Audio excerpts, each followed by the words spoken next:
Shut up and sit down.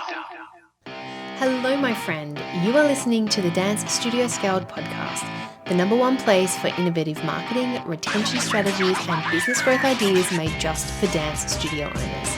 Now, this isn't your average business podcast. We're here to shake things up, simplify the hustle, and focus on real, actionable insights.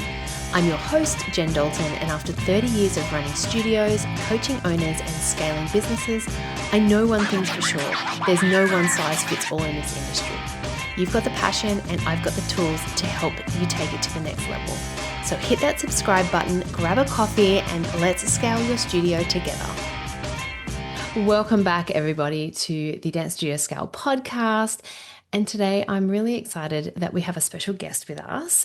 We have Nadia Vella-Taranto, and you're everywhere at the moment in my feed. So I'm sure there are people who are listening today who are seeing you everywhere, seeing, what you're bringing to the industry, which I think is super, super exciting. And I'm really looking forward to our call. So thank you so much for putting some time aside to be here with us. Absolutely. Thank you for chatting with me today.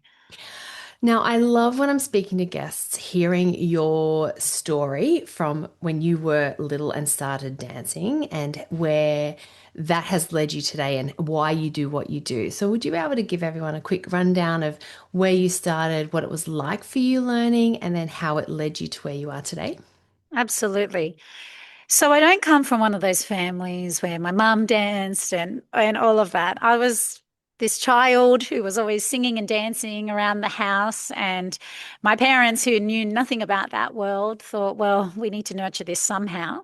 And a little dancing school opened up in my community when I was 9 years old, and so that's where it all began. And down the track, little did I know that after I went to university and I actually got my dance teaching diplomas, that little dancing school would be gifted to me by my dance teacher. And this little dance school had like 24 kids in it. And after I finished all my studies, she said, well, if you want it, it's yours. And took a deep breath because I thought I was going to be a famous actress. And I was doing some acting on the side. But very quickly, once I started teaching, I realized, yeah, this was my calling. I love kids. I love passing on my knowledge and I love inspiring others. And it just was so natural and everything just organically grew and grew so quickly. You know, the year I took over the studio, it jumped from like 24 kids to 70 kids and just kept going onwards and upwards. And 22 years later, I'm still running my studio, but now also sharing Set the Scene, my acting program with the world too. That's amazing. And I can't wait to get into that more. Being that studio owner for 22 years, as you say, like that has to come with a lot of life changes and you would have seen a lot of change as well in the industry. Mhm. How are you balancing it all, taking it all on board and implementing that? Yeah, absolutely. I think it's really important, since the world is changing ever so fast, is that we have to keep moving with it. You know, we can't just do things the way we used to do things because our clients are different. Our dance mums are different. They have different expectations. And it doesn't mean we have to bow down to every demand, but we have to start thinking about the way our new mums are thinking. Everything has to be easy. Everything has to be automated for them. They don't love to read newsletters. So let's, Yep. let's keep everything really easy to digest. We need to make everything visually appealing because it is a visual world today, and shareable. And so I think really investing in a really strong, forward-thinking team is important. Yeah. I really listen to my younger staff because they are the future. Yeah. And, I'm not afraid to try new things. I have been in the past. I'm not going to lie. Sure, there were years ago where I was like, oh, do I have to take on this new software? Do I have to do it this way? But you very quickly realize that once you start adapting, things become easier. and we need to listen to our customer, and we should lean on our younger staff and look at what they're bringing to the table. Yeah, I for sure. And I think age helps with that too when you've been around for a while, just being Mhm. that little bit braver, trying new things. And you truly are the pinnacle of innovation and, stepping outside and trying new things. So Thank you you. have Toronto Management as well, which is a Mhm. talent agency. Could you tell us a little bit about that? Sure, I started that 10 years ago only for my students. So there were students coming to me from external dance studios asking if I would represent them. And I'm glad that I stuck with my guns and I said no, because there's only so much one person can do. Let's just That face is it. so true. I- I'm a mum of two. I'm a studio owner of a large school. I have 32 staff and about 600 students that come here every week. And I know my limits. And I had to really think about, well, where do I want to put my energy? But I started the agency because I had experience in this world. My husband also was an assistant director for many years in TV and film, national and international. So we did have that background. And I was saddened to hear that a lot of my students were signing up with these big talent agencies that weren't really nurturing their talent, weren't ever putting them up for castings, even because they were just getting lost in the crowd. So I thought, well, let's develop a talent agency here for our own students, something nurturing for them where we can show them how to do a screen test, we can show them how to do an audition, and we can truly put them forward for roles when they come up. And it's been great. It's only a small part of what we do here at the studio. And we don't represent all of our talent, just those that want to do more.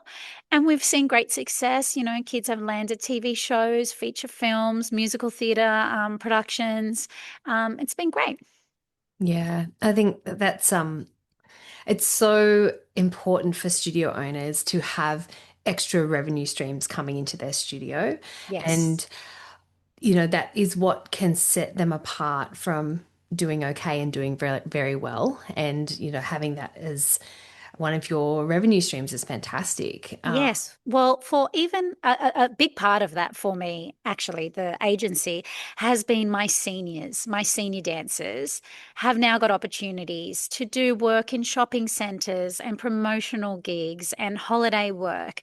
You know, whether it's just doing arts and craft at the local shopping center, these gigs provide them with real life working experience. You know, great money for them, a little bit of revenue on the side for us, which is fine. I don't do it for the money.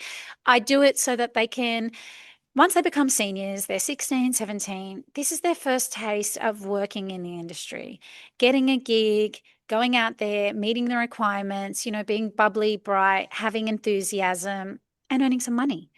And it's great. Like it's a great transition for them as a first stepping stone into professional work, or possibly working for me, becoming one of my own teachers. So yeah, I think it's great. And if I think if dance studios can provide those opportunities for their seniors, it's a great stepping stone for them to build confidence into a working career path.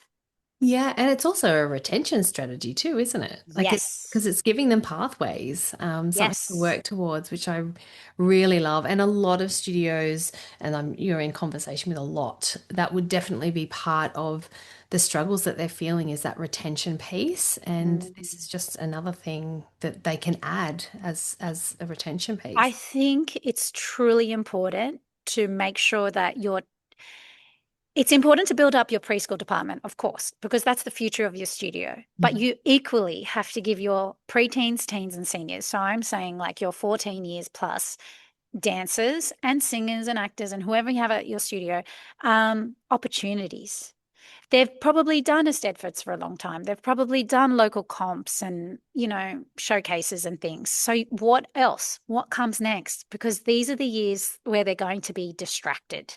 Yeah. Distracted by technology, distracted by friendships and possibly boys, Yes. and other things. And they may start to lose their love of dance if you don't give them more. And on talking on that, like something that I brought in quite a few years ago, which has been amazing. we've never really had a problem with losing our older dancers because I give them more. So I have things for them to level up to.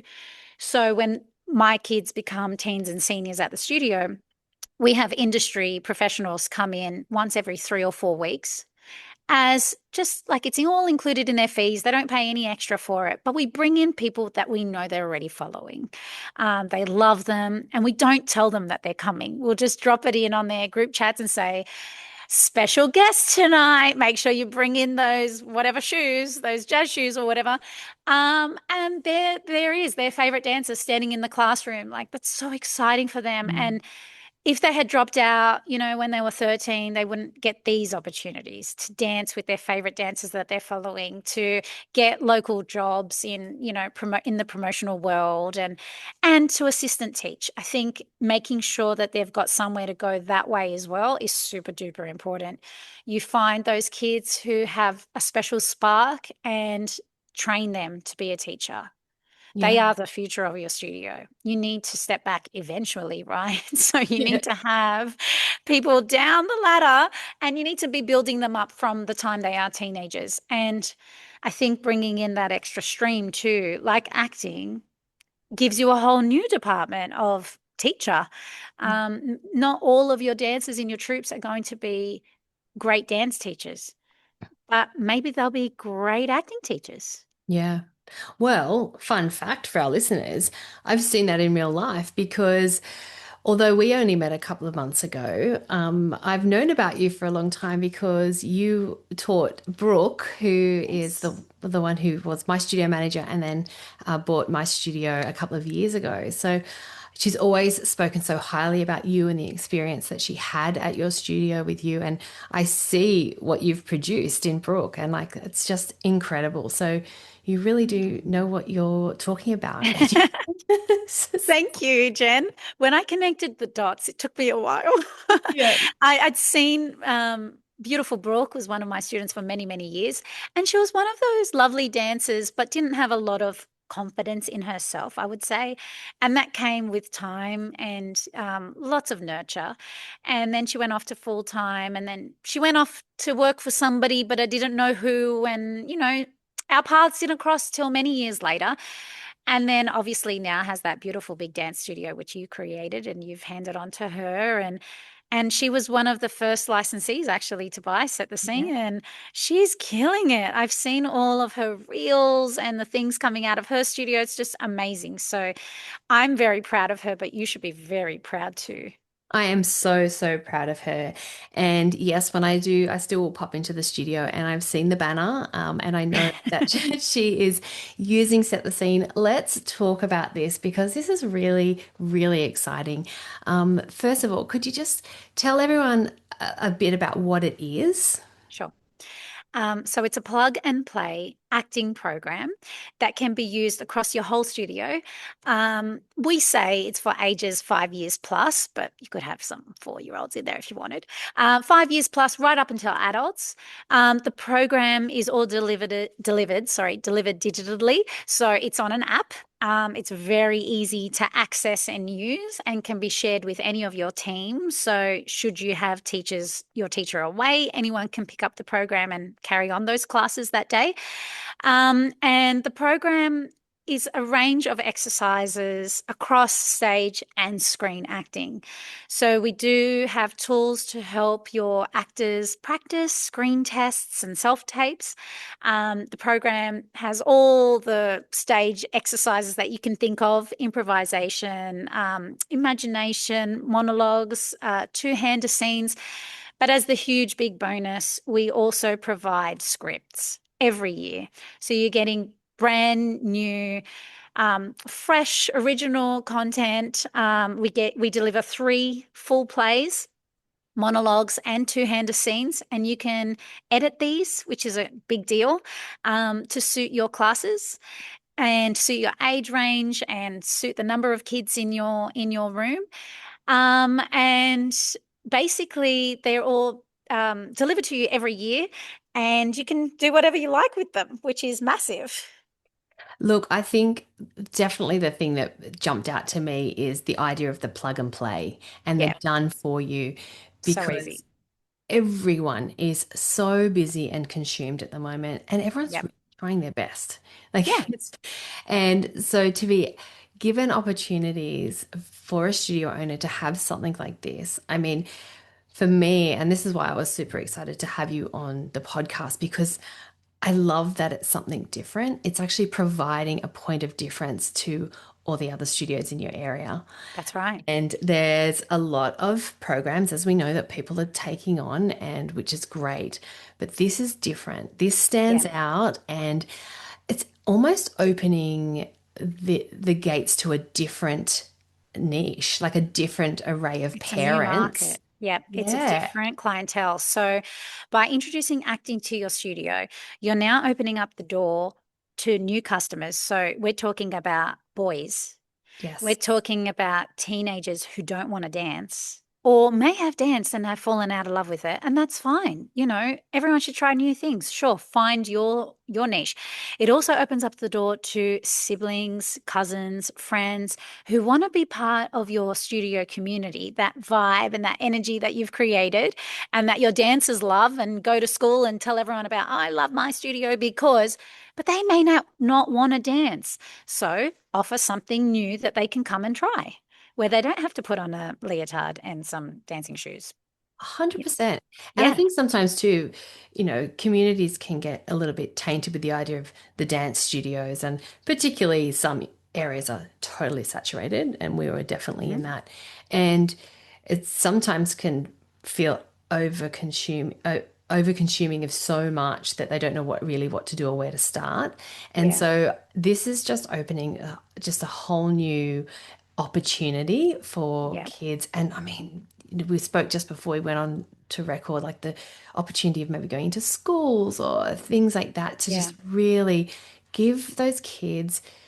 And I just think of quite similar to me, like when I had a child come into my environment, so at the studio, it wasn't just about teaching dance. It was about building the confidence. It was about Yeah. giving them those life skills that Yes. they're probably not going to be in professional work, let's be real, but they're going to be taking, they might have to run a meeting, they might have to organize an event. So the skills that I could teach them when I had the privilege of having them in I keep going to say the word custody, but they were not in my custody. But when they were in my world, I felt a responsibility to be training them as a whole human, not just in dance. And Oh, this is what I absolutely. love, that set the scene just opens the door to that for kids that we now have the privilege of. Oh, absolutely, Jen. I have to say, so having taught these acting classes myself for 22 years, um, the power of acting. So it's so much more than performing on stage Yeah. or performing on screen, even. It is these life skills. So it's about being an active listener. So that means listening to somebody for real, Yeah. not with your face in a screen, sort of like I'm here, but not here. Using eye contact and talking to people, the power of storytelling. Everything has a beginning, a middle, and an end. Even this podcast today, everything we do has to really, when we want to communicate well with someone, we need to tell a story. Our children are all asked to deliver public speaking speeches every year at school, but sometimes not given a lot of guidance on how to do it or to how to make it engaging and enticing. We're teaching these skills Yeah. in the classroom every single time we run an acting class. They're fun, the kids are learning, they're laughing, they don't even realize how much they're learning. But just by standing up in front of each other, listening to each other, and bouncing ideas off each other and telling these stories, they're learning skills they'll use for the rest of their life. Yeah. And the best part for the studio owner is it's already done. Oh, It's already, and they've got the so, guidance, they've got the so easy, scripts. It's so just, easy. yeah, which And, is what they need. yeah. And when I created it, I tested out the work because, yes, I could teach it because I'm a trained professional. So I thought, I'm going to take this and give this to my preschool teachers. Now, my preschool teachers are younger. Some of them have never done an acting class ever. So I gave them my exercises and I said, can you just teach this in front of some students? They could read it. and they could teach it and they were great at it. And I thought, well, if they can do it, anyone can do it. So I had that in mind with every exercise created and how I put the whole program together. It needs to be very easy to digest. If you can watch it, you can teach it. It needs to be that simple because no one has time. Right. And so that's the feedback we've received from all of our licensees so far, that it's just been so fun, so easy. Honestly, no work to implement whatsoever. Um, what was the other thing we were just talking about? Oh, revenue. So, in terms of revenue, yes, it does open up doors to a whole new clientele, and that's great. But it is also so beneficial for your dancers. So there's an extra class placement. If you can encourage your dancers to take on that extra class, well, that's double the amount of classes sold in your studio, right? With really not much effort at all. You just need some clever timetabling so you can make sure that classes run smoothly back to back. And it does help parents out because it means that their child will be at the studio that little bit longer, which gives them more free time to do what they need to do. So, as scary as it might be throwing in something new, it's actually super duper easy. And honestly, it's just such an easy way to create a new revenue stream in the studio. Absolutely. And it's different from another genre of dance as well. So that's what I like. Yes. It's almost disrupting the pattern that they've been hearing and seeing in the studios over the last several years. And so, Well, maybe I was just naive on this because I've been a all-round performing arts studio from the get-go. mhm. So I have music at my studio and singing and dance and acro and like preschool and all of that. So for me, it was always a no-brainer. But see, the beauty of acting is there's no rigging, there's no props, there's no uniforms, there's no hard work. You don't need to change anything. You may even have a small room in your studio that's not really being utilized well because it's too small for dance, Mhm. but it may be perfect for an acting class. So there's just a lot of opportunity that can be had by putting this into your programs. Yeah, I love that. So you launched, was it only the middle of The end of last, last year. the Yeah. end of So last October year? 2024 is when we released this so that studio owners could start running with it in January term 1, 2025. So, yep, that's when we launched Fantastic. And it's trade zoned, is that right? in Australia. Okay. So in Australia, it is via trade zone. We really wanted, because we know we wanted to give studios here the best opportunity to really bring something new to their community. And so the trade zones vary, whether you're metro or you're regional. And I wanted to say that about regional areas too, because there's been something happening that I just love that I didn't even imagine happening.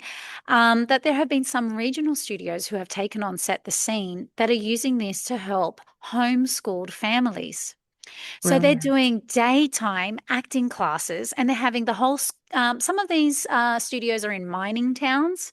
So they don't have a lot of opportunity for their kids. So to bring something totally new, they're seeing homeschooled kids coming together during the day to learn something totally new, which is brilliant. I've been loving watching that.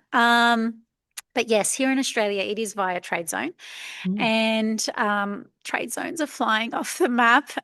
We now have 45 studios already take on Set the Scene, Wow. which is amazing.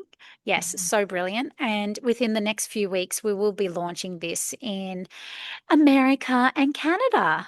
That is super exciting. Yes. Super exciting. And so I was just going to say, what's next for you? Where's this all going? What do you see as the next phase? Yes, I am taking this across the seas. Yep, love that. And it won't be sold via Trade Zone overseas. We will open this up to any studio that would like to take it on. So the licensing will be slightly different, but basically it's the same program. They can plug and play and drop this into however they run their classes, whether they would like to have completely separate theatre and screen acting classes, or they would just like to use the work to complement their musical theatre or their Broadway or triple threat classes that they already run. They can totally do that as well. So, yes, so that's where we see this going. We see this continuing to grow and spread across the world, and we hope that we can create more confident kids everywhere. Yeah, I can see the potential in this. And, I really encourage particularly Australian studios to jump on because you don't want to miss out. If you want to be the one who owns this in your space because Yep. this is a point of difference. This is something that is going to give you another arm of advertising and marketing, and this is what we're all looking for at the moment. So I would definitely encourage studio owners to reach out to you. And over America and Canada, you've got to jump on this. This is there's so much potential in this for you guys as well. Where could people find you if they wanted more information? Yeah, absolutely. I believe you're going to have a link. I will, yes. And people can contact us through that way or jump onto our website, which is setthescene.kids. And I do really want to just touch on one more thing, if I can, please, Sure. Jen, is that with our world changing so rapidly, even we are struggling to keep up with how fast things are moving. It's harder for kids, I believe, to connect naturally the way we used to. I know when I walk through my studio and in between classes, I see all the teenagers lined up, sitting on the floor in between classes on their devices and not talking to each other. Like it hurts my heart. It really hurts my heart. And I think we need to give them all the opportunities to connect. And that means, if that means being in a classroom where they're playing games together and they're learning how to tell a story together and how to brainstorm together outside of their school environment, but in their safe space, in their studio that they love so much, where we're teaching them to be active listeners, to communicate well with each other, and to have fun, outside the pressure of knowing the steps and getting the turns right and making sure my technique and my lines are right, but just to come into that studio that they love and have fun together. I think it's super duper important, and what a gift you can give to your students. Yeah, and that is absolutely what it's all about. So I Yes, really, really absolutely. love that. Well, I am so grateful for you being here and giving us this time. I will have your information. I'll have a link in the show notes, as well as I'll email it out to everyone who does get our newsletter. But I'm just, yeah, so excited to see what's coming up and look forward to the next time we chat and you can fill me in. Absolutely. Thank you so much for having me, Jen. It's been a pleasure. Such a pleasure. Chat soon. Thank you. Bye. Thanks for tuning in to the Dance Studio Scaled podcast. Now, if you enjoyed this episode, be sure to hit subscribe, leave a review, and share it with other studio owners who would love it too. And let's keep the conversation going. Follow me on Instagram at Jen Dalton for more tips, insights, and behind the scenes moments to help you simplify and scale your studio. Until next time, keep dreaming big and taking action. I'll see you back here soon.